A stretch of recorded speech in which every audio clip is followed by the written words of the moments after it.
حياكم الله واهلا وسهلا بكم. النصر فاز على الوصل الاماراتي برباعيه ثقيله، الف مبروك.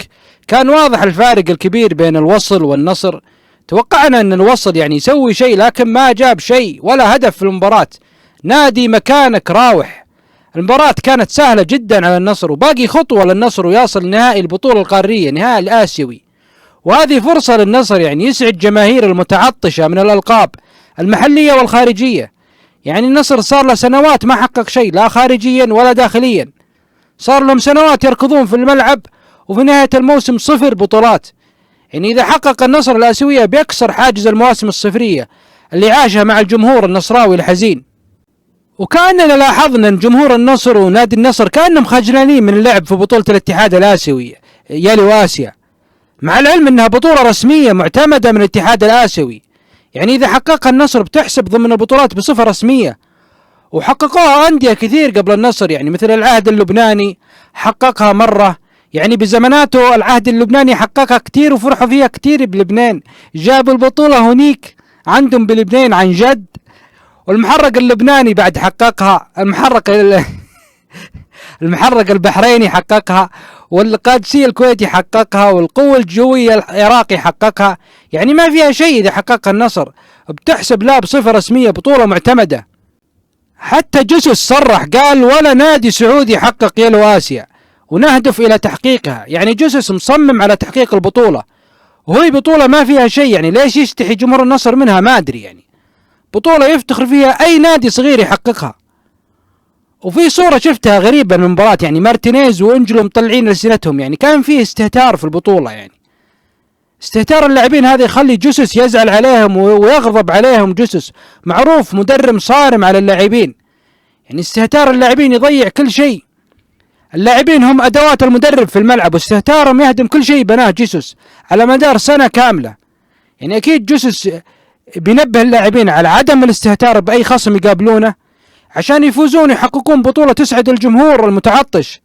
يعني كارثة على جمهور النصر إذا ما حقق آسيا 2، وهي تعتبر في المتناول. كل الأندية اللي قابلها النصر سهلة، حرام ما يحقق البطولة ويفرح فيها. يعني والمشكلة إذا كنت تلعب في بطولة ما ودك فيها، هذا يخليها تصعب عليك وصعب تحقيقها. يعني لأن شوفة النفس والتعالي في كرة القدم له عواقب وخيمة، والتعالي والتغطرس في كل شيء ما هو بزين، حتى في الكورة. يعني وبطولة يلو آسيا لا تفكرون إنها سهلة نهائيا. يعني كل ما تقدمت خطوة في البطولة كل ما صعبت عليك، لأنك بتقابل أندية أصعب. يعني دوري المجموعات يختلف عن دور 16، ودور 16 يختلف عن ربع النهائي، والنصف النهائي يختلف عن دور ربع النهائي. كل مرحلة أصعب من اللي بعدها، معروف هذا في البطولات القارية. وأكيد النهائي أصعب شيء إذا بيواجه النصر إذا تأهل. الآن النصر بيقابل الأهلي القطري بعد 3 أيام تقريبا، والأهلي القطري يعني يختلف جذريا عن الوصل الإماراتي. الوصل الإماراتي ما هو بمقياس نهائيا، فريق ضعيف جدا، والفريق الضعيف لا يقاس عليه، بالعكس يمكن يوهك الفريق الضعيف يخليك تتراخى. يعني لازم النصر ينسى مباراة الوصل الإماراتي ويستعد صح للأهلي القطري. طبيعي بيكون الفريق القطري أصعب، لأن النادي القطري وصل نصف النهائي مثل النصر. فالفريق اللي يصل نصف النهائي القاري الآسيوي بعد المشوار الطويل هذا طبيعي بيكون صعب.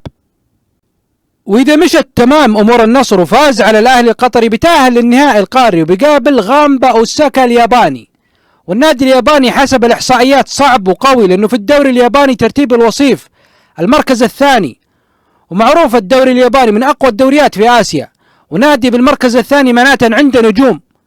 واليابان يعني للأسف سبقتنا بالكرة أقوى منا بعد ما كنا نتنافس معها.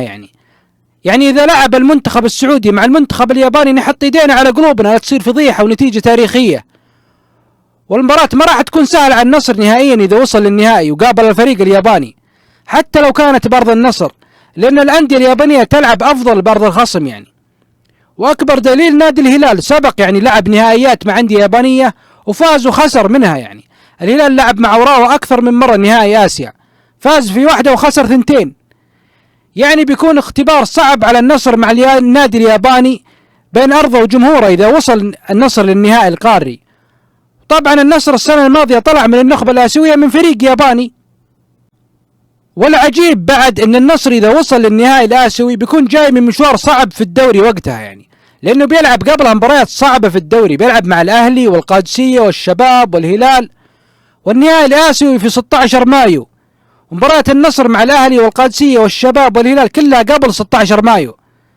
فشهر مايو 2026 يا بيكون شهر تاريخي وفرح للنصر وتحقيق البطولات بطولة ورا بطولة، الدوري وآسيا 2، ولا بيكون شهر تعيس على النصر، خسارة البطولات يعني بطولة ورا بطولة.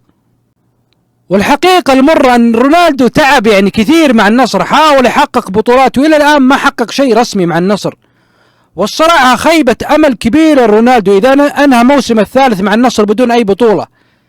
يعني حتى بطولة آسيا 2 تعتبر من أسهل البطولات على النصر، كل الأندية اللي قابلها يفوز عليها بنتائج ثقيلة 4 و3، هي بطولة يعني في متناول النصر، إذا ما حققها رونالدو بتكون كارثة على الدون.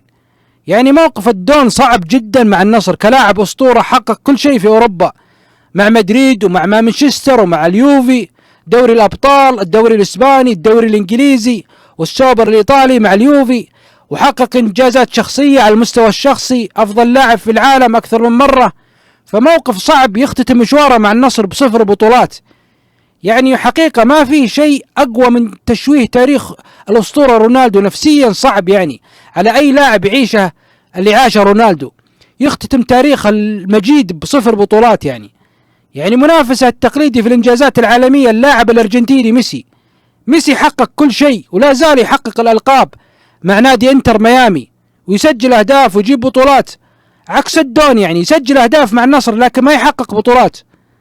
ننتظر ونشوف يعني هل رونالدو يحقق شيء مع النصر السنة هذه ولا يستمر نحس البطولات مع الدون والنصر. وشكرا لكم.